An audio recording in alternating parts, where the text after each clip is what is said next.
as I said before, my name's Gail, Lyon. I have group-wide responsibility for social media at the cooperative group, so otherwise known as co-op to most people.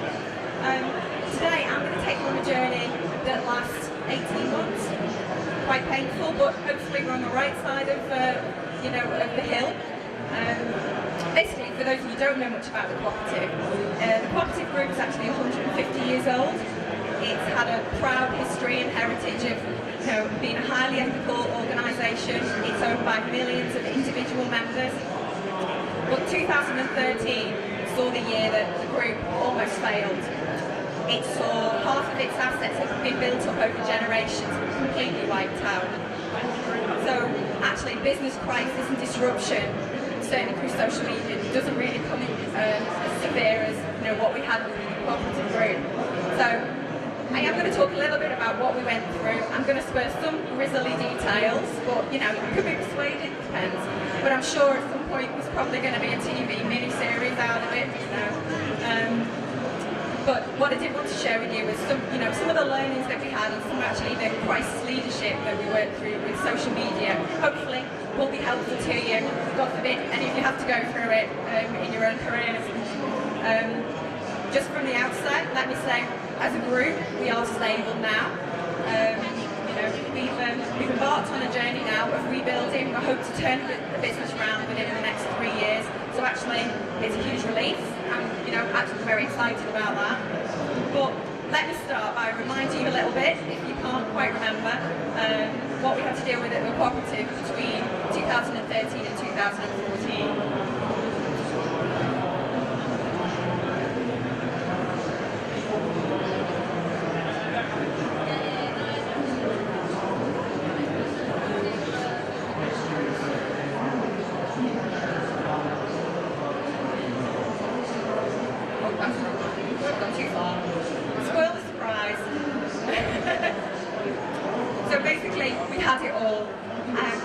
By the headline, it started by a £1.5 billion capital black hole in bank business.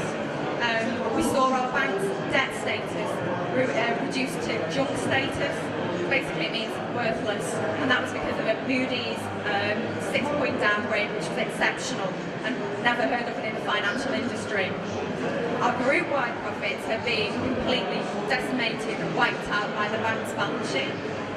And the incumbent executive management on the bank, as well as the group, all left during that period.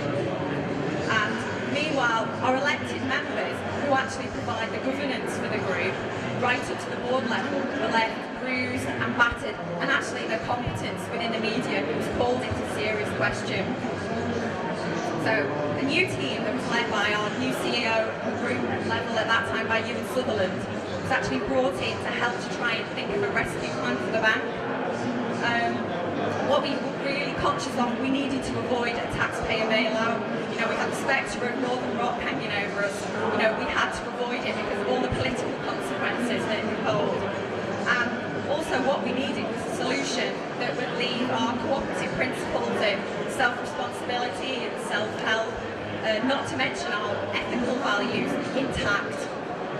And it wasn't easy keeping all of the stakeholders that we had happy and informed. Particularly, a lot of the bank's small investors were small bond holders. Many of them relied on the guaranteed high interest returns for their retirement income. So they were people who worked hard all their lives and retired, they needed that fund. What normally happens within a bank takeover situation is they're the people who are squeezed and who lose their money. The people at the top and the people at the bottom keep it.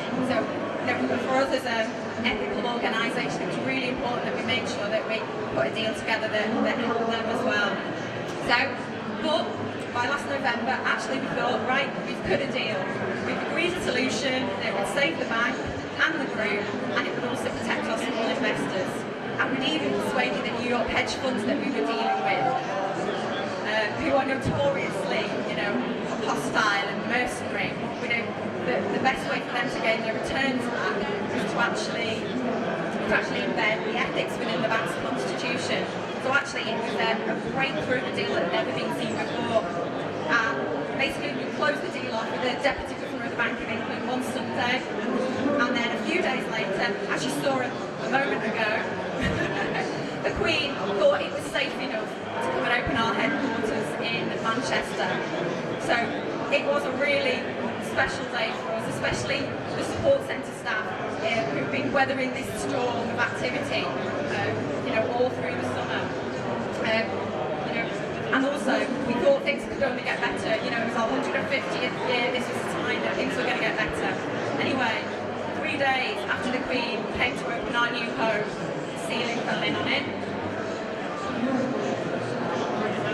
So, as you can see, a fine array of headlines. We had a financial scandal, which we thought was bad enough. But now we can add sex, drugs and religion into the mix thanks to the former bank board chairman, Reverend Paul Flowers. He'd already stepped down from his role in the summer, and the management at the time had strongly encouraged him to do that before this news broke. But the damage was done. It was linked to our brand. And a story that had been mostly confined to the business broadsheets in their sections was now actually propelled into the media stratosphere. So it was, tabloid front pages, news headlines, radio headlines. Basically, it was a gift to every newspaper, columnist and pundit. And the story just kept going on for days and days and days. And finally, it reached Prime Minister's question time. So the significance of that is obviously, high, because once the Prime Minister has something to say about your business, something's got to happen and it's got to get done. Now, what's my next page? Now, I did have a VT of it, but I'm pretty sure that that's not going to play. But if you were interested to see David Cameron talk about how the bank and we have to find a taxpayer solution, that's where you can find it. But as a result of all this, more trouble happened with the bank. The group chair then stood down. And then the co-op movement in itself actually took a huge battering. So obviously, people think of the co-op and think of that's the only co-op in this country. Well, actually, worldwide there are thousands of co-ops, and actually now, because of what has happened within our cooperative, the actual business model itself has been called into question and it's been held up for ridicule. So also, as we began to deal with all the deep-seated, we had governance problems and issues and management issues. We've also had a divided and leaky boardroom as well, which again doesn't help. We had members in there who were intent on bringing down the changes that we were trying to implement, purely selfish reasons. To some extent, the fact that actually information was getting leaked from the boardroom during the board meeting, so it was getting leaked straight to Robert Peston at the time. So the first thing we were hearing of it was actually appearing on our social feeds. So as you can imagine, we've just got this perfect storm of activity going on. And then, because as a result of the leaky boardroom, Ewan Sutherland, our new CEO, he resigned, and then we also lost our first independent board director, which was Lord Miners. So again, a huge impact, and it just felt like the media just was not tired of the cooperative group. In fact, for some time you never heard the co-op mentioned in the news without the words "embattled" or "troubled" in front of it. So it's a huge damage, you would say, to the brand. But actually, what was the impact of the brand to our sales? You might actually be surprised by the answer, because it wasn't as severe as we'd expected, and the cross-contamination, certainly to one of our largest businesses, food, was actually non-existent.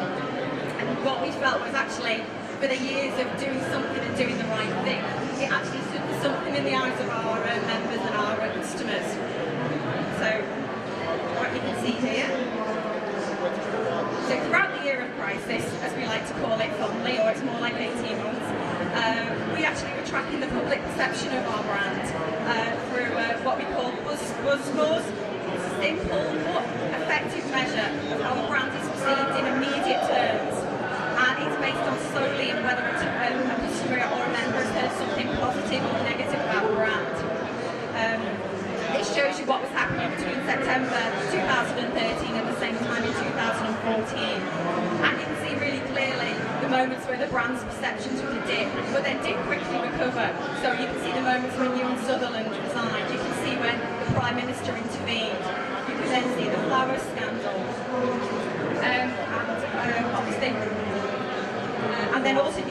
further losses were announced at the bank. But also, this didn't actually translate to a drop in sales within our food business. The chart here shows actually sales for the cooperative food from the last quarter of 2012 and the last quarter of 2013. And what actually surprised and pleased us was actually the resilience of our customer loyalty. They really wanted us to pull through, and they weren't ready to abandon us at one of the most terrible times in our history. And we really feel that we survived in no small part due to their loyalty, and also because they believe that the co-op actually was something that was important and stood for something in the high street, and they didn't lose it at that moment in time. So, what did we do within social media during this time? How did we support our business at this time? How did we engage with our many, many stakeholders?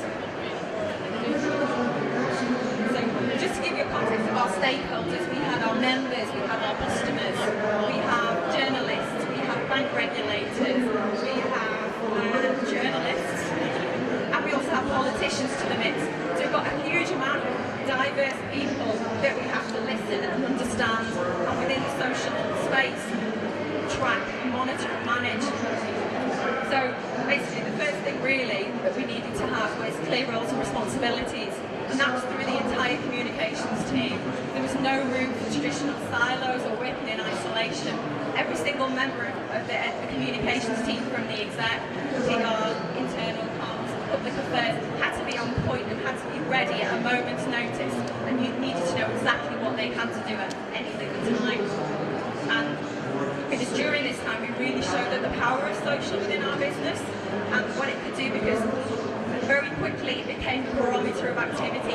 It was the first channel that we saw a reaction, and therefore, as a social media team, we became the hub and interest within the business. It was like we had to be ready, and we needed to have a tool that was ready to tell us the minute something broke. We had to be able to communicate that to our stakeholders and our exec, and they had to make a decision very, very quickly as to what would happen. Because let's remember, as part of this, we were trying to save the bank. So it could take one tweet from one influential journalist or commentator, and the potential could have been catastrophic. It could have caused a run on the bank. So therefore, again, taking us back to those Northern Rock scenario just was unimaginable. And a number of times that actually we picked up information, particularly from Robert Peston, who's obviously works for the BBC, and the way that he had tweeted or blogged could actually have started this off. Very quickly we were able to pick up what he'd said, feed it into our exec, and immediately come back with a response. And also we came back with actually quite a visible response, so our customers could see that their money was safe and protected, and to prevent catastrophe.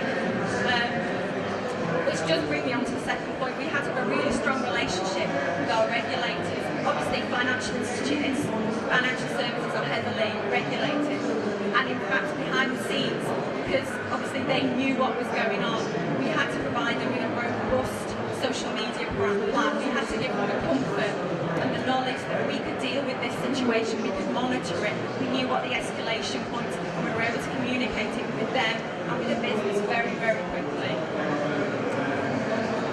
Third point, obviously I mentioned earlier really about the varied and vast amount of stakeholders that we had to deal with, and again it was really important that we were able to map them, we were able to view them, and again we had to understand if they had a blog, they had a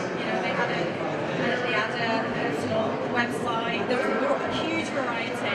We had to know when to step in, when to step back, because again, one wrong communication could have left a very delicate situation, again, dire consequences.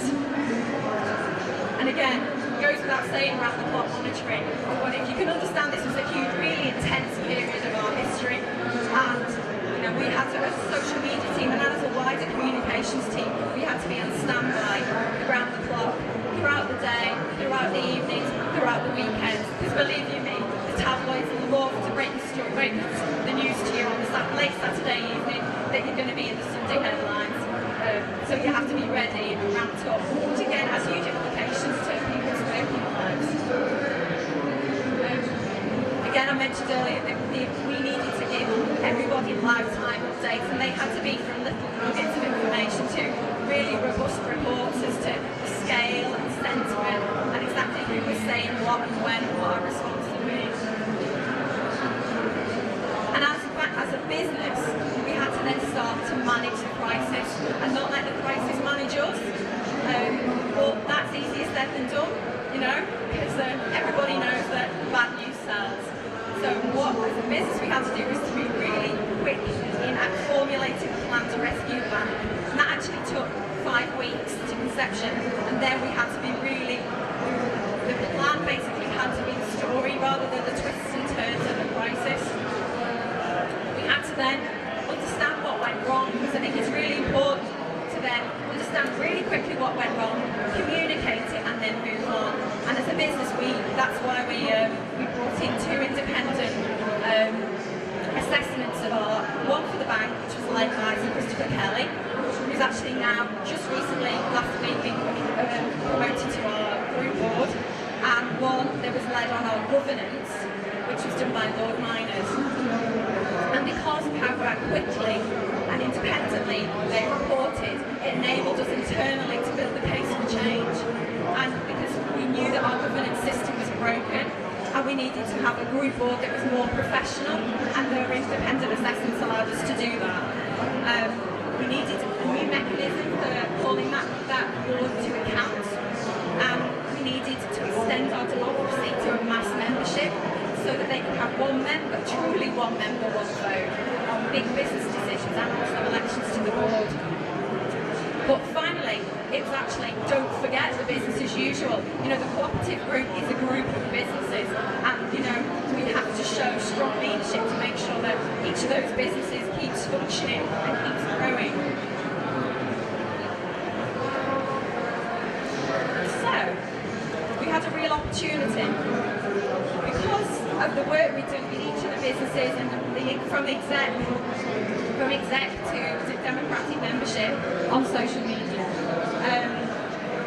we were given a real opportunity to start to permission to innovate, because again, they knew what we could do within the social space, they knew the controls that we had in place, but then they also knew that it was in a safe pair of hands, and then we could actually start to do some really interesting things and new things to drag brand awareness and drive sales within each of our businesses.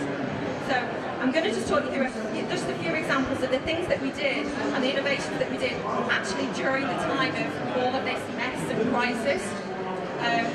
One of them was for our electrical business, which ironically suffers from brand awareness issues. It is a gem of a little business, and what they wanted to do, they wanted to appeal to a different market, they wanted to appeal to a younger demographic, and so what we came up with was actually August, September is the time when we go back to school, when people start university, so, and also invariably people start to look at technology and laptops, for example. And then we started to look at actually how can we communicate with them in a place which is where they go, where they talk. And we came to Snapchat because it was a growing platform. It's got 100 million users that upload 400 million items of content every day. And the great thing for our campaign was 71% of them are under 24 and 50% of them are in the teens. So actually, what we then created was a campaign that was talking to the right audience at the right time, with the right offer. And what we offered them, for everyone who friended us on Snapchat, we sent them a £30 discount for a laptop. And obviously with Snapchat, which is called Snapchat campaign, it self-destructs within 10 seconds. So you become a bit of urgency and a bit of excitement around it. And with that, we became the first UK retailer to use Snapchat for marketing purposes. So again, for the brand, it gained a huge amount of actually worldwide attention. And it also won us an accolade within Campaign magazine in the top 10 digital innovations of last year, which again, during a time of crisis, and for a brand like the Co-op, it's not where we're normally seen. So again, it was a huge opportunity for us. And then building on from Snapchat and Snaptops, again, once again for the electrical business, we ran a promotion called Fight the Price. So it was housed within Twitter, And basically, it fitted in really well with the cooperative principles of community buy-in and community sharing.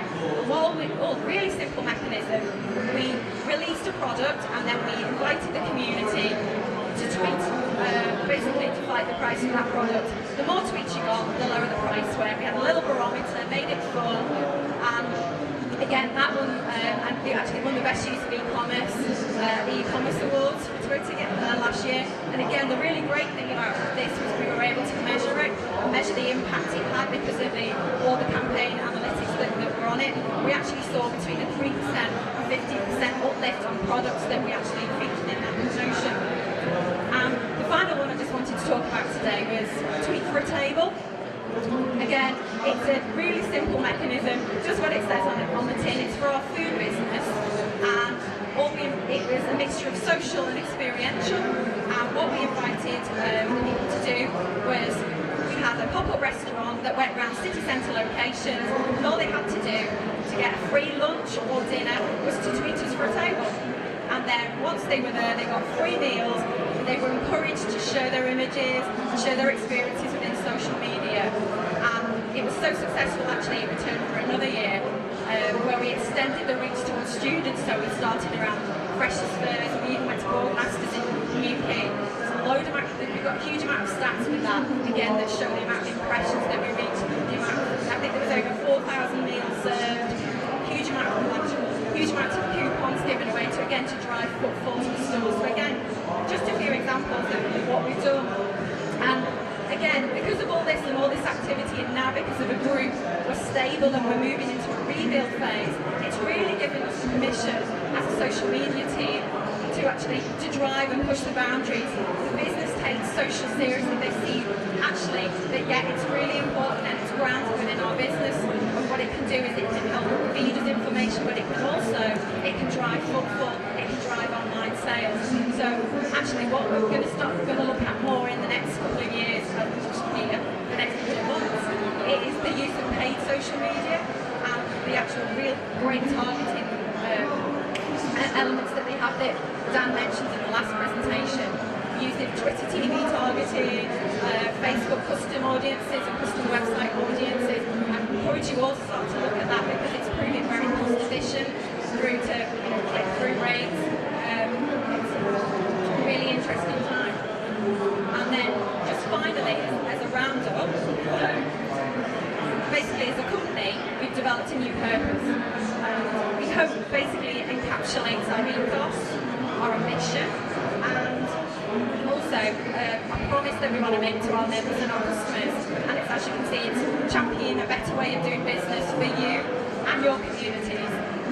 It's actually been quite cleverly crafted for there's a lot of different reasons behind it. I won't go into them today, but basically, actually having reduced the debt of the company, which reformed the organisation. We're now moving to the rebuild phase, which we hope is going to take about 3 years, as I said before. We're going to continue to focus on our food strategy, which has already seen a 4% uplift in our convenience sales. What we also need to do as an organisation is really think what it means to be an ordinary member of the co-op. We need to understand what it means for them as an individual and for them, their community as well. We also need to rebuild our campaigning credentials. We need to be relevant to our audience and we need to show really strong leadership within that campaigning area. So basically, the task ahead is considerable. We're taking a massive knock and there's a massive, great deal of work to do. Or actually, the damage we inflicted upon ourselves, but we're doing the right steps to actually move forward. And we're hoping the next few years will be less dramatic than the last couple have been, but actually I think they'll be far more satisfying and particularly exciting from a social point of view. I was going to say, many businesses really, I think business purpose statements are interchangeable, but I think only the co-op is really truly positioned to deliver this one. And for us, the future I feel is really, really exciting and I'm really glad to be a part of it, having come up with Thrive. And that's it today.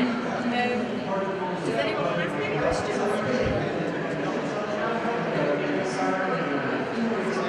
Brilliant. Again, if anyone wants to be around me for anything, then I'm taking the time to listen.